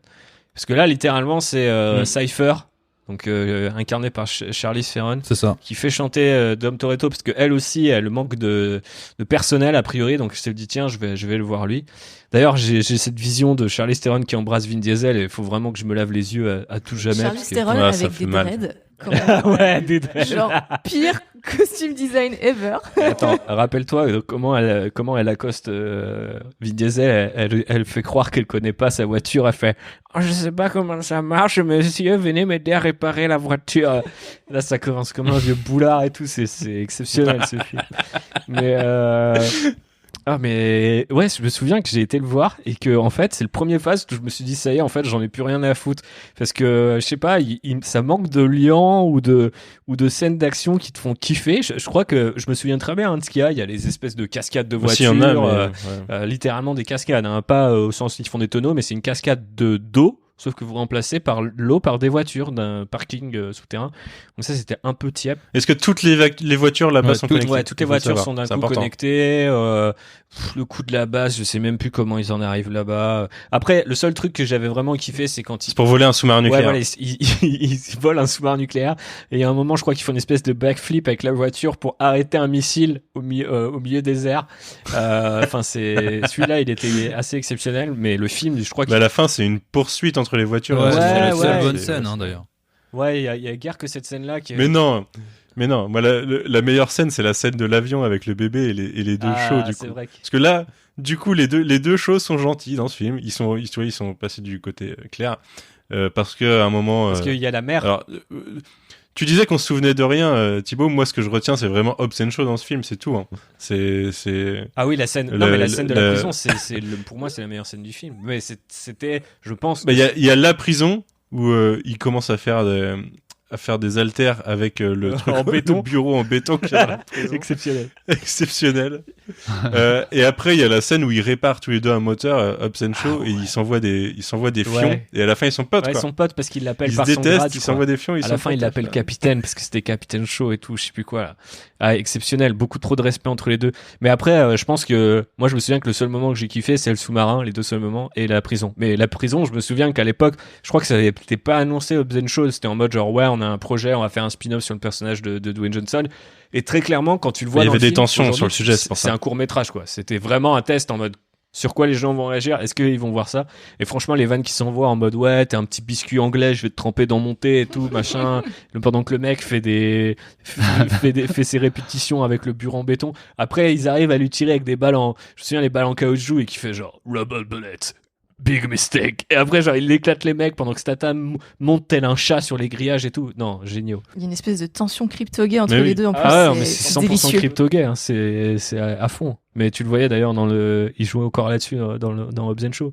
Mais il y avait guère que ça qui était vraiment cool parce qu'entre temps, putain, ce qui se passe. Moi, je te dis, l'infiltration de l'avion par les deux shows, avec le bébé du coup dans le Ouais. dans le coffin. C'est vrai qu'il y a Je me suis marré pendant toute la Il y a scène toute quoi. une C'est scène où il ridicule, doit faire mais en sorte- c'est super. c'est la scène où il doit faire en sorte que le bébé ne pleure pas et ne fasse pas de bruit et tout. Ouais, ça. alors Ouais. qu'il le largue au milieu des airs avec un parachute et tout. Enfin, normal. C'est n'importe quoi, mais c'est exceptionnel. Non, mais je sais pas, il est. Je me souviens plus pourquoi il l'infiltre. Hein. C'est juste pour récupérer le bébé. Ouais, Ouais, il c'est me ça, semble pour que récupérer le bébé, c'est ouais, parce que pendant que Vin Diesel est occupé à faire autre chose, mais je sais plus exactement. Mais je trouvais que tout le personnage de Cypher, c'était nimp. Il y a aussi, c'est il y a nimp, le coup hein. des grappins aussi avec tu sais, les voitures qui avec les grappins. Je crois que c'est dans celui-là. Enfin, il y a un côté pas réjouissant et pourtant, hein, même si c'est toujours augmenté par les CGI et tout, c'est de la même manière. Ils avaient fait passer des bagnoles entre des bâtiments, alors des plus petits bâtiments et puis pas les mêmes voitures, mais c'est juste pour avoir une idée de la physique et de comment ça fait et reproduire le truc. Ils avaient aussi fait tomber des bagnoles comme ça en cascade. Je me souviens, avant le trailer, ils avaient montré une espèce de making of. Ils faisaient tomber des bagnoles comme ça d'un parking de voitures très américain là sur je sais pas combien d'étages. Ah oui. Et ouais. c'est sur le moment, je me suis dit ouais, ça va être assez réjouissant et tout ça. Mais je sais pas, c'est la façon dont c'est filmé, et l'histoire qui fait que c'est censé être un peu le truc Non, le ça plus. donne pas envie. Hein. C'est censé être le truc un peu C'est personnel. ça devient un techno thriller de bas de gamme. Ouais, tu vois. Les mecs qui essayent limite de faire un Mission Impossible de maintenant, mais en le faisant la sauce Fast and Furious. Ouais, et ça marche pas du tout. Donc, Et le réal, Gary Gray, je crois. c'est Gary Gray, ouais, c'est Euh, celui-là. D'ailleurs, j'ai été voir Men in Black International hier soir et c'était d'une nullité aussi sans nom. Mais désolé.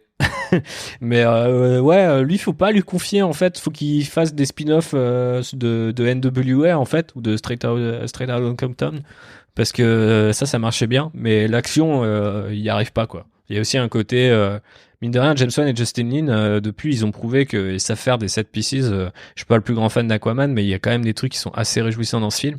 Et je trouve que dans le 8, la façon dont c'est filmé, ok, t'as le biceps de The Rock qui dévie une torpille un moment, et ça c'est rigolo, mais je trouve qu'il est pas, il a pas ce sens du spectacle. Genre il essaye, mais en fait t'es gavé quoi, tu vois, c'est juste pas Ouais. assez bien filmé pour être digeste. Si ça a du sens ce que je raconte. Mais même, enfin, je trouve que ouais, l'interaction aussi entre tous les acteurs, enfin, notamment le fait que Vin Diesel et The Rock sont jamais dans le même plan et qu'ils ont dû jamais tourner les scènes en même temps sur le plateau, tu sais, tu le ressens quoi.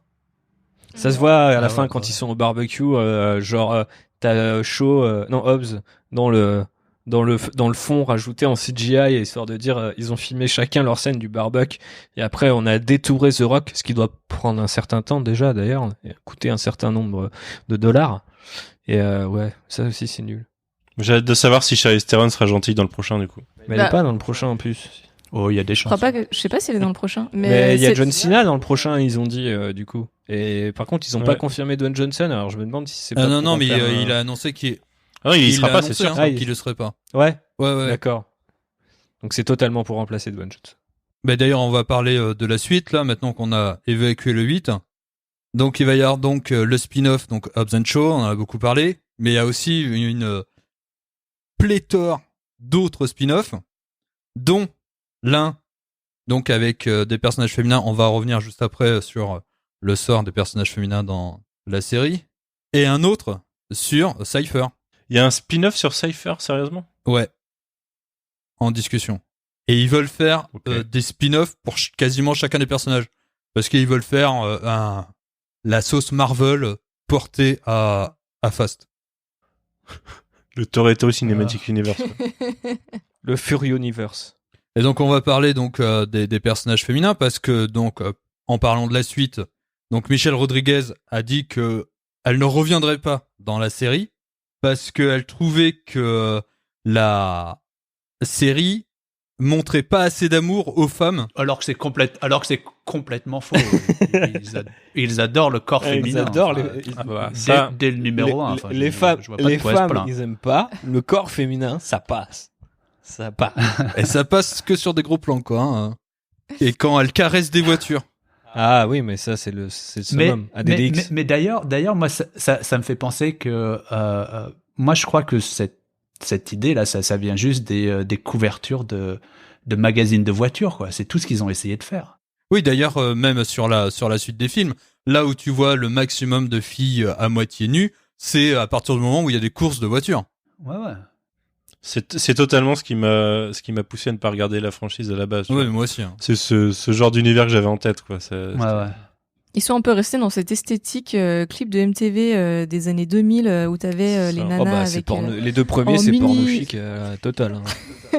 Mini jupe en jean, tatouage tribal sur le bas du dos, et crop top. Putain, la belle époque, fluo, quoi. putain. Ouais. Et Enfin, non, mais le sexe vend. Hein. De toute façon, faut combien 3 milliards de dollars de 5. recettes 5 milliards de recettes. Enfin, et ils se sont pas trompés. Hein. non, mais c'est même sur les plus récents, dès qu'ils ont l'occasion de mettre des nanas en bikini ou toujours en petite tenue, Gadot, ils le font et tous les nouveaux persos féminins, ils y passent.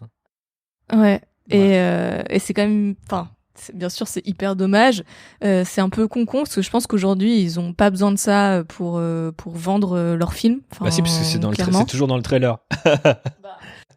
Je sais pas s'il fonctionnerait autant si les filles étaient pas aussi dénudées et si les mecs avaient pas des muscles aussi proéminents et huilés. Hein. Mais je pense qu'en fait, ils peuvent garder ce côté un peu sexy, voilà, si on veut le dire comme ça, mais avec des persos qui soient plus intéressants. Enfin, pour moi, plus développés. Ouais, je suis d'accord. Tu peux avoir des nanas qui s'habillent. Enfin, tu regardes aujourd'hui, je sais pas, des clips de rappeuses, de chanteuses pop où c'est elles-mêmes qui sont quand même à peu près en maîtrise de leur image. Elles vont avoir des tenues qui sont parfois très sexy, mais on sent que c'est elles en fait qui choisissent de se représenter comme ça et qu'il y a une forme d'empowerment.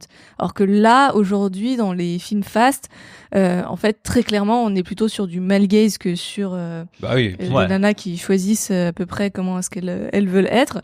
Et c'est dommage parce que je pense que le film peut dépasser ça. Ils ont des personnages féminins qui sont récurrents, alors qui sont quand même souvent dans des rôles de, Mia Toretto, c'est à la fois la sœur et puis c'est à la fois la maman qui est toujours un peu dans des situations de détresse. Là t'as quand même le personnage de Ramsey qui est cette espèce de hacker. D'ailleurs c'est intéressant parce qu'au début du film en fait on sait pas Ramsey, on pense que c'est un mec. Ils le disent pas en fait que c'est une nana. Ah ouais, puis ça donne la scène où Ludacris il est complètement ouf là. Et donc et puis il y a ce Michel Rodriguez qui est quand même la badass qui pour le coup est moins sexualisé mais en même temps ça va aussi avec je pense le caractère de l'actrice. Et du coup, j'aimerais bien les voir évoluer là-dedans. Je pense que l'ajout de Cypher, ça a été aussi peut-être un pas dans cette direction, même si c'est un peu raté parce que le chara design est complètement nul et que il y a toujours cette espèce de tension sexuelle un peu pourrie. Ils ont l'air de s'amuser, quoi. Mais le spin-off, ça va être quoi ? Ça va être un Fast and Furious 100% féminin ? Alors, il va y avoir un Fast and Furious 100% féminin qui est en cours de production et il y a 3 scénaristes qui sont associés à ce projet, donc Nicole Perlman, Lindsay Beer et Geneva Robertson Dwyer. Donc ils sont associés, elles ont travaillé, je crois, que sur Wonder Woman, sur beaucoup de gros quand même de gros scénarios qui met en scène des femmes. Et en plus, Michelle Rodriguez, donc pour retourner donc dans le nouveau film, elle a imposé une scénariste féminine pour travailler sur ces questions-là. Notamment, alors il y a aussi donc la représentation des femmes, c'est-à-dire que le fait qu'il fétichise autant le corps des femmes et il fétichise autant le corps des femmes que les voitures, mais aussi le fait que elles aient aussi des money shots, des moments où elles sont en puissance qu'elles n'avaient pas, quoi. Et qu'elles aient leurs propres arcs narratifs et leurs propres dialogues. Exactement. Entre personnages féminins, parce que justement c'est ce que soulignait Michel Rodriguez à la sortie du 8, c'est que elle est dans les 8 précédents films avec Mia Toretto et elles ont échangé 3 lignes de dialogue entre elles. Alors c'est quand même 2 persos féminins principaux de la franchise et en fait elles se parlent pas, quoi. Donc tu regarderas tu remarqueras que la disparition du personnage de Mia, c'est parce que Paul Walker est mort, quoi, et que du coup ils sont censés vivre ensemble de leur côté, les personnages du coup, et du coup elle est plus là parce qu'il y a un acteur qui est mort. C'est quand même la tristesse. Ouais, c'est clair. Bah là après ça se justifie. Ouais, parce que le choix de la disparition, parce que le choix de la disparition du personnage, il voulait pas le tuer à l'écran, donc forcément fallait trouver. Je veux dire, si tu l'as fait revenir t'es obligé de le faire revenir lui, vu qu'il est pas mort. Alors à moins que que tu crées sa mort dans le scénario, ce qui est possible. Mais je suis pas certain, tu vois, en termes. Ouais, ça risque d'être un peu bancal, mais on verra. Je suis curieux. Bancal et Je pense Fast and que Furious, Fast, c'est quand même synonyme. Ouais, j'allais dire, si elle est dans la cuisine et que c'est le spin-off, et là elle fait bon chérie, je m'absente 2 minutes, tu feras la vaisselle, et elle part en mission avec Michel Rodriguez et les autres, c'est bon, on s'en bat les couilles. Enfin, C'est clair. désolé pour la mémoire de Paul Walker, mais c'est bon, tu vois, genre ça l'empêche pas de faire une petite mission, surtout si tu joues à fond sur le côté méta en mode bon, c'est la girls night, tu vois, et du coup il y a tous les persos. Mais j'espère féminins. justement qu'il fasse quelque chose comme ça. Là. Mais en fait, le truc, c'est que Fast and Furious, c'est devenu ce que Expandables essayait d'établir sur le côté méta, et ça a pas marché parce qu'au 3e, ils ont dit, bon, on va faire un PG-13, et ça a pu être trop bêta, et les scènes d'action seront pourries. Et en fait, Fast and Furious, dans sa folie, en fait, est devenu ce côté un peu neuneux, mais réjouissant. S'il y a un film où tu peux te dire, vas-y, on fait un reboot, ou en tout cas un spin-off 100% féminin, je veux dire, c'est Fast, de toute façon, s'ils veulent continuer, on va s'en bouffer. Moi, je préfère 100 fois voir un truc avec des persos féminins ou même avec tel ou tel perso de la franchise plutôt que de dire ils vont aller dans l'espace, après ils vont aller sous l'eau, après ils vont aller sur Mars. C'est franchement genre je m'en bats les couilles. Enfin, il y a un moment ça a pu marcher déjà des voitures et radiocommandées, ça marche plus, donc le fait qu'ils aillent dans l'espace, on a perdu un fan.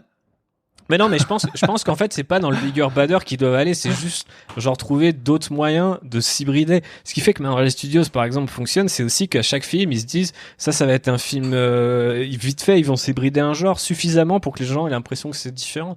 Donc, je pense qu'il faut aussi qu'ils aillent dans ce sens-là. Et c'est pour ça, d'ailleurs. Ça fonctionne, c'est à débattre, hein, mais. Non, mais Je sais pas, mais en tout cas, je pense qu'ils pourraient le faire. Enfin, je pense qu'ils pourraient imiter cet aspect-là de Marvel Studios. Mais ils ont déjà Ça, je prouvé voulais- qu'ils en sont capables. C'est quand même la saga qui est la plus plastique entre son premier film et le dernier. Ah, ça Et rien à voir. ils sont quand même agrégés à du Oceans. Et là, maintenant, ils font une espèce de sous James Bond. C'est quand même la série qui a cette plasticité et qui a cette capacité à se renouveler. Et je pense que c'est en ça où cette série est intéressante à suivre de manière comme un spectateur, c'est-à-dire de voir comment la production et comment elle est capable de se réinventer. Et moi, j'attends vraiment les prochains Fast pour voir comment elle va se réinventer, en plus du spin-off Hobbs & Shaw, parce que ce que dit Michel Rodriguez, c'est déjà ce qui est dans l'air du temps, mais c'est aussi ce qui pourrait la pousser à devenir autre chose et à aller chercher plus loin que ce qu'elle propose, quoi. Et surtout qu'en plus, ils ont viré donc un producteur qui était depuis le début. Et là, Universal l'a poussé à la porte en lui filant un certain nombre de millions après un procès. Donc, il y a quand même une espèce de volonté d'aller chercher plus loin et de renouveler Fast.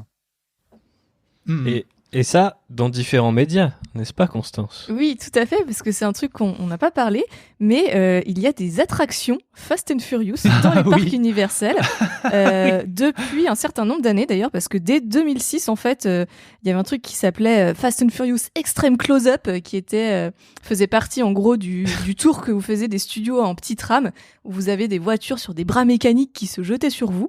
Et depuis 2013, il y a une attraction à part entière qui s'appelle Supercharge, qui a ouvert, où en gros vous êtes dans un espèce de petit tram et vous voyez des actions, enfin des projections de films autour de vous, et en fait c'est une nouvelle aventure de Fast and Furious. Et il y a d'ailleurs certains acteurs qui reprennent leur rôle, dont Vin Diesel. Donc en fait c'est un espèce de mini spin-off de la saga Fast and Furious. Donc si vous voulez vraiment tout savoir sur la saga, il faut vous rendre à Orlando ou en Californie pour expérimenter cette attraction qui, pour la petite anecdote, a été quand même relativement mal reçue et est décrite comme une des pires attractions du parc Universal à Orlando. Voilà. Oh, ça te donne envie. Hein. Ça donne envie. Voilà. Mais il y a eu aussi 2 courts-métrages un peu à la Marvel pour expliquer ce qui se passe entre les films. Ouais, c'est ça, ouais. Donc finalement, ils sont pas... Et puis la série animée qui arrive, donc ils sont pas si loin de ce truc-là. Mais après, moi, c'est là où j'ai un petit peu peur, c'est que quand j'ai vu le trailer de Hobbs & Shaw, j'étais là genre... Je m'attendais vraiment à un truc qui aurait au moins une gueule différente, quoi. Et je sais pas pourquoi, j'ai juste l'impression que c'est... Bon, alors après, c'est peut-être aussi de la faute à David Leitch, parce que j'ai l'impression qu'en fait, ce mec est une fraude, parce qu'à chaque fois qu'on l'a mis sur un film, au final, le gars a fait moins bien que ce qu'il a fait sur John Wick. Mais... si, parce que... Non, c'était lui ou pas, Atomic Blonde? Ouais, non, c'était Stahelski qui a fait Atomic Blonde. Ouais, je crois. Je sais plus, enfin c'est le duo de John Wick et Atomic Blonde avait encore une esthétique, un truc assez différent.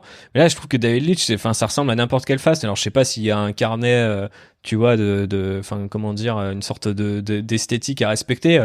Mais moi, je m'attendais vraiment à ce que ça fasse un peu sauter le carcan Fast and Furious, parce que là, c'est un peu tout le temps les mêmes vannes, les mêmes environnements industriels à faire sauter. Donc je pense que ça peut être assez rigolo, mais j'étais un peu déçu que visuellement déjà ça n'essaye pas de marquer la différence. Quand on sait que pendant un temps ils avaient genre potentiellement Shane Black et un truc un peu plus violent dans l'idée, franchement ça m'aura vraiment fait kiffer que ça aille dans des directions, tu vois, presque, j'allais dire un peu horrifiques, mais un peu, tu vois, un peu gore, ou je sais pas, tu vois, genre c'est Statham et Dwayne Johnson qui cassent des bouches et enfin c'est un peu plus beauf encore, je sais pas, mais il y a un truc qui fait que j'ai juste l'impression de voir Fast 9, sauf qu'on a enlevé tous les gars qui sont chiants, ce qui fait que je vais le voir, tu vois, Day One, il n'y a pas de problème, mais va falloir, je pense aussi à un moment, avoir les moyens, des ambitions au niveau des spin-offs, quoi, parce que si c'est juste un spin-off dans tel pays, avec telle personne et tel nouveau personnage, je pense que ça suffira pas. Après, je pense que pour le coup, les persos féminins, après 9 films, ils méritent peut-être leur petite revanche et en soi, ça sera assez rigolo et intriguant pour mériter son ticket de cinéma. Ouais, je pense que ça va être intriguant. Moi, ce dont j'ai peur, c'est que ça n'ait pas le succès que ça mérite, parce que historiquement, tous les spin-offs 100% féminins de franchises que Hollywood a fait, ça s'est un peu cassé les dents, quoi. Y a pas Ocean's 8 qui a bien marché? Je crois que ça a pas trop mal marché. Ouais, mais je crois que ça a moins bien marché. Après, il faudrait vérifier les chiffres, mais que la série initiale, quoi, que la série originale. Ah, c'est quand même un spin-off avec Statham, The Rock, Idris Elba. C'est pas dégueu, quoi. Ouais, c'est pas Ouais. dégueu, mais genre Il y multiplié a Vanessa à Kirby l'infini. Mais Après, c'est une bon. production The Rock. Hein. Là, c'est pas Vin Diesel qui est à la production, c'est Ouais. The Rock. Et Ouais. franchement, ça ressemble à ce que fait The Rock. Donc, ça va être aussi... C'est pas le gars qui est le plus foufou dans ses productions, quand même. Ouais, c'est sûr, mais justement, je l'aurais bien vu. En plus, on sait qu'il est proche justement d'un Black et d'autres réalisateurs comme ça qui le fétichisent un peu. J'aurais bien voulu qu'il passe un plus gros cap en fait avec ce spin-off. Après, je comprends aussi pourquoi historiquement, faut peut-être y aller un petit peu doucement avant de tenter d'autres trucs. Mais il y a quelques passages dans la saga qui me font dire que Hobbs and Shaw ensemble, ça va être marrant. Parce qu'on n'a pas parlé de la bagarre avec les pare-chocs, du coup de pied qui fait sauter le béton et ce genre de choses. Mais à voir. Mais du coup, tu disais qu'il y avait tous ces spin-offs, ils étaient déjà bien avancés, enfin en tout cas en cours d'écriture. Ouais, c'est ça. Enfin, en tout cas, ils sont à différents types de productions, mais en tout cas, ils sont vraiment dans les cartons, quoi. Sans forcément être dans les tuyaux, ils sont déjà en partie annoncés, quoi. Ils sont dans les cartons, mais pas encore dans les tuyaux. C'est exactement. C'est ce que j'ai dit d'ailleurs. Hein. Exact. Et parce que c'est Vin Diesel qui avait communiqué dessus sur Instagram. Donc après, voilà, c'est pour ça que je dis que parce que ça n'a pas été encore officialisé par Universal, donc mais il annonce des noms, il annonce sa volonté et donc voilà. Parce que qu'est-ce qu'ils peuvent faire, quoi? C'est ça le truc. C'est genre, au bout d'un moment, ils ont quand même prouvé que ça s'affaiblit et que s'il n'y a pas cette espèce d'alchimie entre le casting et de réal qui a suffisamment de folie, ça devient chiant en fait. Tu peux mettre 2h30 d'action, ça reste chiant, quoi. Donc c'est un peu le problème. Ouais, mais enfin, c'est comme quand qu'est-ce qu'ils ont fait après Tokyo Drift, tu vois? On était loin d'imaginer. Ouais, non, mais c'est vrai. Après, c'est vrai qu'ils ont une souplesse qui est assez dingue. Et je pense que comment dire, leur renouvellement passe aussi par leur casting. Et c'est possible qu'ils ramènent des gens qui soient suffisamment comment dire, gros pour que les gens, tu vois, par exemple, quand ils ont annoncé, quand on savait rien du film et d'un coup ils ont dit, voilà, Hobbs & Shaw, le vilain ce sera Idris Elba, tout de suite t'es en mode genre, bah ouais, forcément, tu vois, il fallait un mec qui puisse tenir tête aux deux, donc ça marche, quoi. Donc il y a ce genre de mathématiques là un peu dans le Star Power qui peut faire venir les gens dans les salles, j'imagine. Allez, on va passer à la partie quiz. Ça va se résumer à une seule question. Yes. Il y a un enjeu Ouais. parce que donc la prochaine émission, on va parler de Indiana Jones. On va faire un mode versus comme on a fait la fois précédente sur les films de Keanu Reeves. Donc celui qui gagne aura le droit de choisir son film dans les films d'Indiana Jones. Ok. Ok. Ok. Donc Alors juste pour vous dire, Constance, elle a ouvert la page Wikipédia Indiana Jones pendant que tu annonçais tes trucs. Voilà. voilà, tout ce c'est une que j'ai à question dire. sur Parce que je compte gagner. c'est une question sur Fast and Furious. Hein. Donc combien de fois le mot famille est prononcé entre le premier et le 7e volume, enfin volet de la série? Oh la 82. 82 pour Wow, Mani. direct. 150. Ok. Ouais, moi je dirais un truc du style 140. Moi, je dirais, allez, une 30. Oh putain, Je pense que vous avez vu trop loin. tu es un génie Thibaut quoi. C'est Pourquoi 33. Allez, la vache. Mais allez, en 127, vous vous rendez pas compte, c'est énorme. Ça veut dire, les mecs, toutes les 2 minutes dans le film, ils sont là. Famille. Ouais, non, c'est vrai que j'ai un peu confondu avec les bros. Bro, dude. Bro, bra. Effectivement. Du coup, moi, j'ai le droit de choisir mon film. Exactement. Yes, Attends, faut que je te donne- j'ai le décompte. J'ai le décompte là. Et il a été dit 14 fois dans le 8 du coup. Donc, C'est la moitié quasiment de. Oh, Du wow. Ok, en fait c'est pour ça, c'est parce que vu que c'est le dernier qu'on a vu, on a l'impression qu'ils sont aussi prolifiques dans tous les précédents, mais pas du tout. Du coup, il est dit 2 fois dans le premier, 0 dans le deuxième, 2 fois dans le troisième, 2 fois dans le quatrième, 4 fois dans le cinquième, 11 fois dans le sixième, 9 fois dans le septième, 14 fois dans le huitième. Ah putain, ouais. Ah, C'est damn. vraiment la dernière trilogie qui est dans la folie. Il faut que je te donne ma réponse maintenant ou je peux. Ouais, plus vas-y, tu tard peux la te donner. Bah, est-ce que je choisis en mode je me mets un handicap ou pas? C'est ça la question. Ça dépend quel film tu veux défendre quoi. Ouais, mais non, je vais dire la dernière croisade. Indiana Jones 3. Ah, GG. Le meilleur. Voilà. Et il vous en reste au moins 2 de bien à défendre. Eh ben on va faire le tirage au sort, tiens. J'ai préparé des petits papiers qui sont pas visibles. Vas-y. Bah, ils sont pas visibles parce que ouais, c'est un podcast, effectivement, David. Ils sont pas visibles. Ouais, Moi, je les vois. Hein.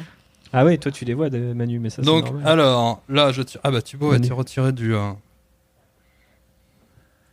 Donc, les aventuriers de l'âge Finalement, perdu, ça va tomber sur Manu. Ok. Ça Cool. va, au calme, au C'est le calme. deuxième meilleur, ça va. Indiana Jones et le Temple Peut-être. maudit, ça sera pour Constance. Allez, celui qu'elle aime pas. Et donc, Steven, t'auras le pire. Qui est. Les pas pourquoi je m'y aventures du attendais. jeune Indiana Jones. Ah, ça aurait été bien, mais j'aimais bien cette série d'ailleurs. Le royaume du crâne de cristal. Pour Steven. C'est quoi ça? Je savais pas que ça existait ce truc. De toute façon, il y C'est a sorti un truc bien dans le royaume du crâne de cristal, c'est Kate Blanchett, et puis c'est tout. Il y a le frigo américain. Mais le frigo, mais non. J'adore le frigo, ouais. Je suis un grand partisan du frigo. Oh putain. C'est digne de Fast and Furious, ça. Ah, bah, de ouf. Ah ouais, c'est clair. D'ailleurs, faudrait faire un spin-off sur ce frigo. Ah, tu vois, un truc Fast and Furious qui serait un pur spin-off. Un spin-off genre dans les années 50, tu vois. Avec des hot road et tu vois, un truc genre un peu façon Avec le grand-père de Toretto. tu vois. Avec le grand-père de Toretto. Joué par Vin Diesel lui-même, mais tu sais, genre vieilli, tu vois. Et genre, c'est un immigré cubain qui arrive à Los Angeles. Et, Avec un pour se costume faire blanc, bien nom- Bien sûr, il est en blanc. Un Marcel. Et du coup, pour se faire un nom, il construit des voitures, des hot road et tout, tu vois. Et c'est dans le passé. Voilà. Sinon, j'ai Fast and Furious 2060. Envoie un mail à la prod. Avec l'enfant de Dominique Toretto. Allez, on va se laisser là. Donc je vous remercie d'avoir participé encore à ce podcast. Merci à toi. Merci à toi. Merci. Bah, merci. C'est beau d'être avec sa famille. Oh, Oh. family. Podcast family. Et donc je vous remercie de nous avoir écoutés. On se donne rendez-vous très bientôt dans un nouvel épisode donc consacré à Indiana Jones. Allez, à plus. Bisous. Salut. Ciao tout le monde. Vroom.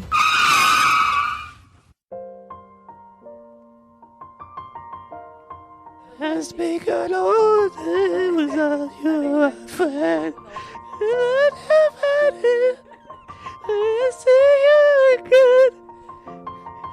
See